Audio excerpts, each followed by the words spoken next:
Man, you guys are right. I don't know anything about Mustangs. Guess it's time to just pack up my camera and retire the channel. I really thought I was cut out for this YouTube stuff, but I guess not. Psych, I was born into this.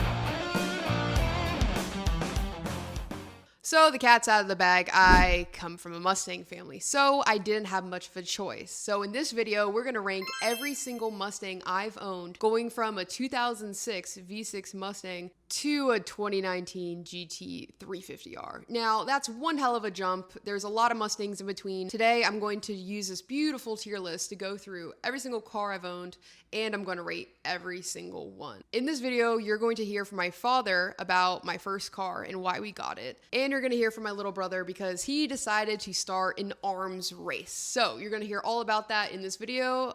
Let's get to it. My first car. My dad actually surprised me with this car. It was a 2006 automatic V6 black Mustang. Now, I know what you're thinking. Well, why did your dad just not get you a V8? I mean, come on. You come from the Mustang world. What are we doing? Well, he prioritized his daughter's safety and decided to get me a V6. Well, didn't really work out for him because I got in trouble anyway. Now, maybe if I had a V8, I would be able to evade the cops, but it is what it is. That is a story for another day. Keep up. Anywho, this car was awesome because I was able to tinker with it cosmetically. So I decided to rice it out as any kid would. I jumped on AmericanMuscle.com, decided to order the few things I could with my little bitty paycheck, and I did everything. I found this photo of a GT on Pinterest or Tumblr or something, I don't know, and I ran with it. I guess at the time I didn't know what contrast was, so when I saw the headlights being this black, I literally plasti dipped my headlights.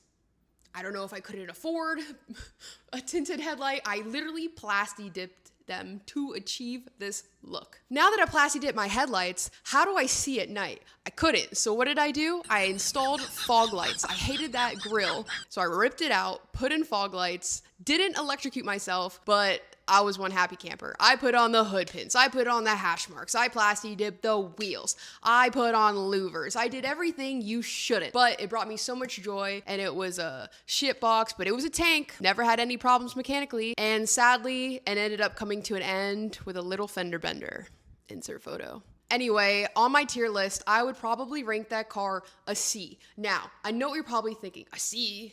Well, listen, it's my car, my nostalgia. It was still a surprise at the end of the day, and it was the best day of my life at the time. It was a black Mustang. I didn't give a shit what was under the hood. It was a way to get from A to B and hang out with my friends. I still remember I had an AM FM transmitter on that car. It was ridiculous. It was a whole different time, and I loved it. I got into a lot of trouble, but I learned how to drive fast on a slow car, which it makes sense to me now. When Lauren got her driver's license, she wanted a Mustang, naturally, of course. And I said, well, we'll think about it. And I did surprise her with the V6 Mustang. She drove very safely, only got maybe a ticket or two. I don't remember exactly, but had to go to traffic court one time. Hey, that's a video for another day. Another day. Kind of got her on the path to owning other Mustangs. And of course, never getting into any more trouble because she learned her lesson. Yeah. I have a great dad, 10 out of 10. Now, a few years later, I went to college. What? I know. And I needed a more reliable car at that time. Thankfully, we had a great relationship with our Ford dealer up here, and we were able to trade in my '06 for one hell of a deal. Now, did I finally get a V8? No. I got an EcoBoost. Now, why would I get an EcoBoost? I know. I was in college. I was putting a lot of miles on the car. A V8 at the time made literally no sense. And I was able to get the EcoBoost brand new in 2016. And it was a 2017. So at the time, I'm just a silly little college girl. I'm like, wee, okay, new gen Mustang. Okay, S550 body style. Woo, doesn't have a V8, but I don't care. That was my mindset at the time. Okay, my dad was blessing me with a trade-in with a car. Okay, from a V6 to an inline 4, what is going on? Listen, beggars can't be choosers. I'm in college. We got one smoking deal at the Ford dealership up here. Literally, the finance office thought I was the dealer's daughter. That's what kind of deal it was. They were shook. I took the car, drove it back down to Florida, and had one hell of a time with it. And long story short, it ended up getting stolen. Literally stolen. So that's a story for another day. But because it was stolen, I would rate this car D tier, as in do not like. Because that car brought me hell at the end. And that will be a whole other video another day. But you know what? It was reliable. I didn't really have to think about it. And it did what it needed to do. I still got pulled over in that car. All right, so the car is stolen. Did Lauren finally get her V8? Yes. But it was an automatic. Hey, at the end of the day, my graph, it's going up slowly. It was a 2016 GT automatic premium. So it had the upgraded wheels, upgraded interior, or some shit. I don't know. And I think it had an aftermarket front bumper. So it was chill. It was a good A to B car. I was desperate for something just to fill the gap. This is right after my accident. So I just needed something to get me to the doctor. A V8 can get you to the doctor. And let me tell you, that thing was a tank. When I'm telling you, turn your brain off and just drive, that is the car I drove from Florida to Arizona in with my 2 bunnies and my dog. As I recall, I don't even think I checked anything before I drove across the country. So life is good. I finally have my V8. And then my little brother decided to buy a Saleen. Not just any Saleen, okay? A 2003 S281 SC black Saleen. Look at me. I only wear black. This was diabolical. Let's make sure I'm on my good side. All right, so I had an 01 GT and I fell in love with the New Edge platform, but the Saleens were always the coolest variant of the New Edge. So in 2022, with some wheeling and dealing, got myself an 03 S281 SC, and first one in the family to have a Saleen. And Lauren didn't really like that because over time, she was like saying, damn dude, this Mustang is so cool looking. I like my GT, but it's just kind of lame. I think Lauren was just so sad looking at how cool my car was in the garage that she had to say, you know what, I need to get a Saleen. As much as I liked driving the Saleen, I loved how it looked, everything, it still just drove like a New Edge. Rate your Saleen too. I'd say an A. Yeah, I'd say an A. A for the 03 S281. Mainly just the looks of it. I loved how it sounded. It was like a baby Cobra. You know, it had the characteristics of a Cobra, but not all the way, obviously. But like I said, why it's not an S, it's a New Edge at the end of the day. It was not the most pleasant driving experience, but that's just how it goes with cars that are built on a Fox body platform. Yeah, pretty wild. The aura this car had was insane. So I'm cruising across the country in my stupid GT automatic going, damn, now I gotta one-up him. So what did I do right when I got to Arizona? I told my little brother I wanted to learn manual. So I had my GT automatic rate daily and I had some extra money. And funny enough, a friend of ours was selling a mineral gray 2002 Saleen. Obviously, I bought it. So now I need to learn how to drive manual. To this point, I've only practiced on friends' cars and parking lots because my own dad would never teach me. We literally had a kick Cobra and the man wouldn't teach me. Looking back now, I think I know why. All this talk about these new edges, it all started really actually when I bought a 2004 red Mach 1. So I think probably they got the interest in You took me to school in that thing. New edges. But then I sold the Mach 1 and I got a Redfire Cobra 2003.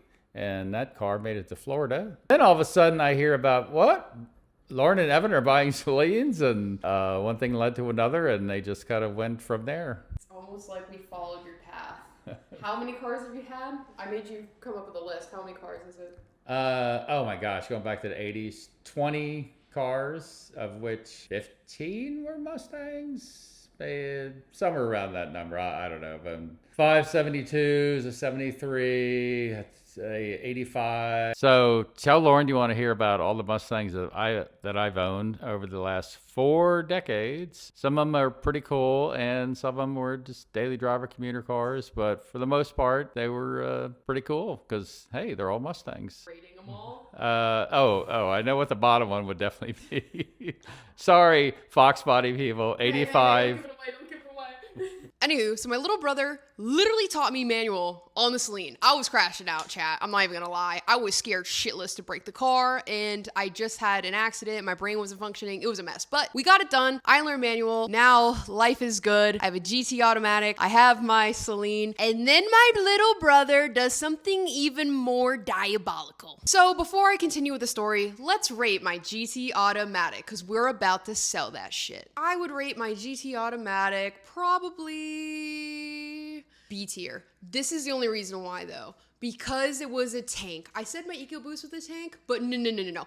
This was actually a tank. I drove it across the country, and my brother decided it'd be a great car to go off-roading in. Don't believe me? The only whistle and diesel video that I actually liked is when he took a Mustang GT out to destroy it, and it went further than anyone could expect. You literally have to drop a nuke on that thing if you want it to stop working. That 5.0 was crazy.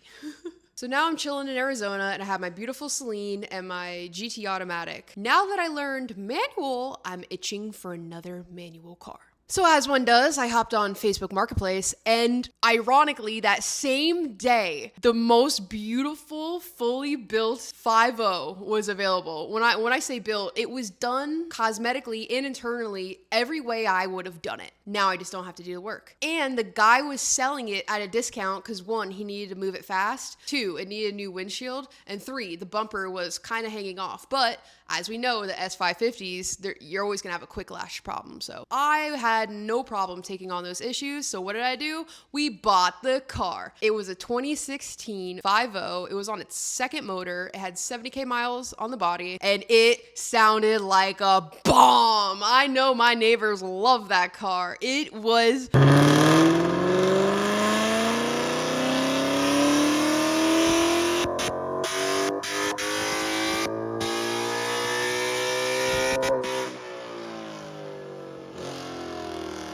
Guys, what do they say about cold starts is that they're actually quieter after you have it.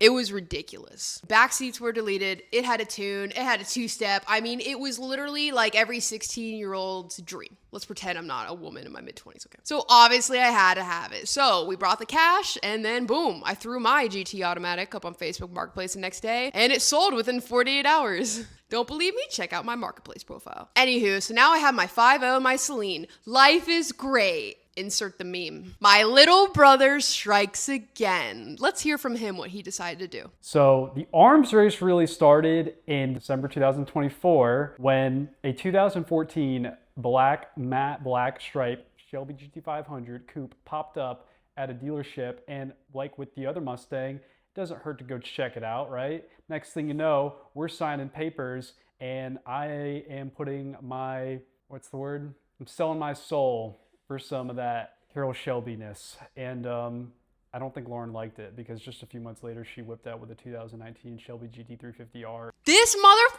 gets a GT500. Not just any GT500, a 2014 matte black stripe GT500. This is the old man Aura sleeper Mustang of the century. It's like one of the only Mustangs that can go over 200 miles per hour. I know you freaks in the comments are gonna light me up with all the other facts about it. Okay, I'm just trying to tell you, the aura this car has is stupid. So what did I do next? You know what I did. I put both cars on Facebook Marketplace, because what do I have to do now? Either, in my mind, I was financially ready to sell both and get either a 350 or a Mach 1. A 350 versus a Mach 1. I know what you're thinking. What the hell? That's an obvious choice. But listen, I really just wanted a photo op with my dad's Mach 1. I was literally willing to buy a car just for that. Obviously, I ended up deciding 350 was the right route, but how did I make the jump from a regular 350 to a 350R?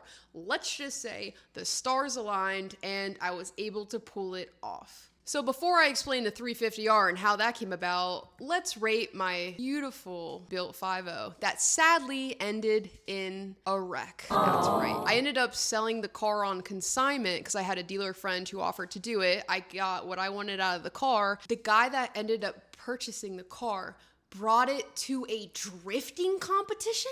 A car that was meant to go straight.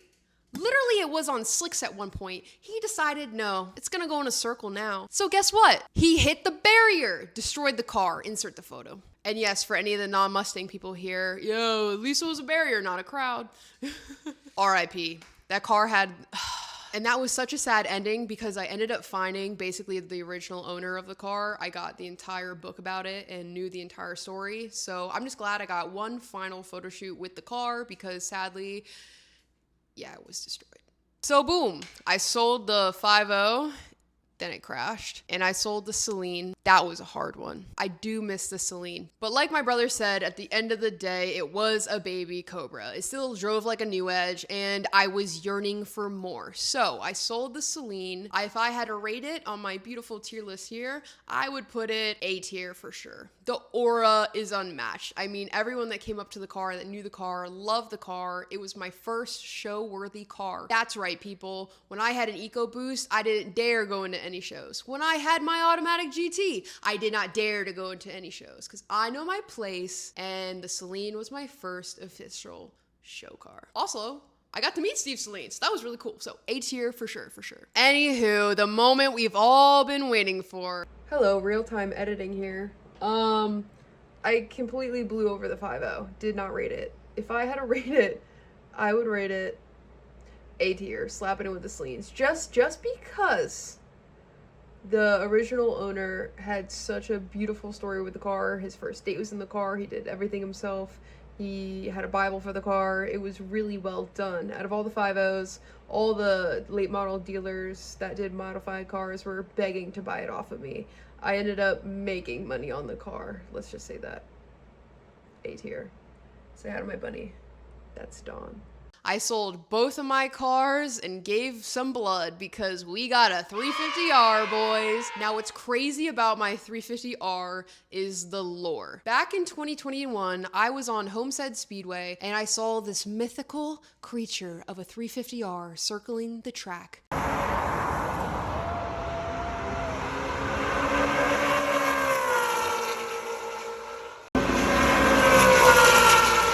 The sounds that I heard from that car were unlike anything I've ever heard before in my life. That day, I took so many videos of the 350R on the racetrack because it just sounded unbelievable. I mean, it's a black 350R with white stripes.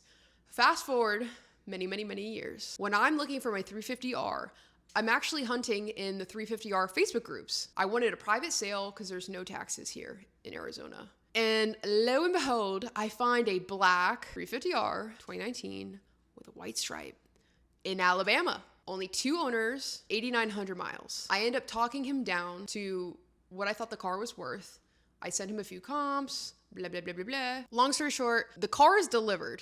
And after inspecting the car, I go back to my earlier videos that I took 5 or so years ago. Tell me why.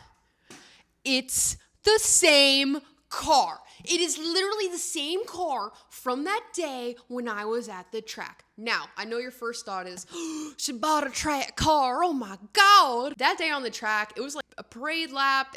You could get pretty up there, but no one was racing. Okay, so it wasn't like an official race day, so it's fine. So the full circle of that story is unbelievable. I am now the owner of my literal dream car that I saw that day on the track. I mean, if that isn't full circle, I don't know what the f is. So now you're probably wondering, well, Lauren, are you dailying the 350R? You literally sold all your cars.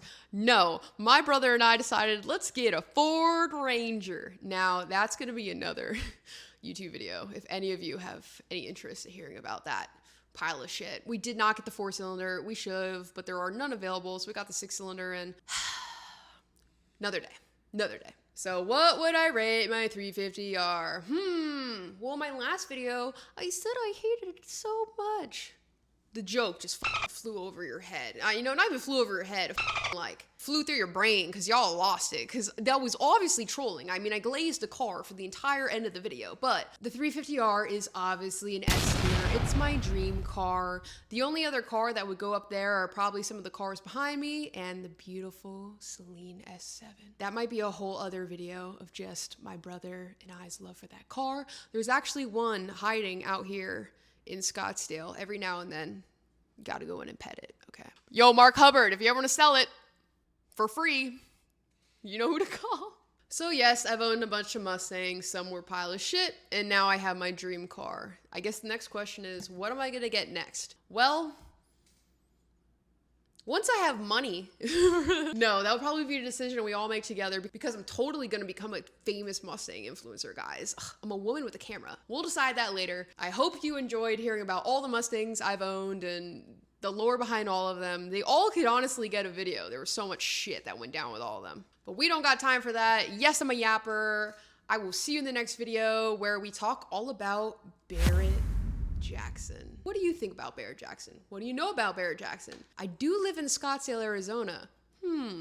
Is that the reason I moved here? Let's talk about that in the next video and figure out, what do I do for a living? How am I doing this? Some might classify my job as not a real job, but we're gonna talk all about that in the next video. I've been doing a lot of posts about what you guys want to hear about in my following videos because obviously it's a new account and I just came out of nowhere. So drop what you want to see below. We'll hit all the cars and coffees. We'll do stupid vlogs, but I want to hear specifically, which one of my dad's cars do you want to hear about first? The 1972 Mach 1 or the 1972 Sprint convertible? Or first, do you want a video comparing my car against my brother's GT500, or should it just have an entire video in itself? We can glaze the GT500 for like 15 minutes or something. Let me know below what you want to see. That's all I got. We'll come up with the outro later. Bye. Get the fuck out of here. You ain't gotta go home, but you gotta get the fuck out of here. What am I talking about? Because like we don't need to go off topic here. Pattern of every time we go to a dealership, we walk out with a car. Thank you. Psych, I was born into this. Hello? Hello? Oh wait. She was lying? She was baiting? She rage baited us? Hello? What did you say? Oh, she was joking. She comes from a Mustang family. Wait, what? She was lying? She was just rage baiting them? She was born into a Mustang family?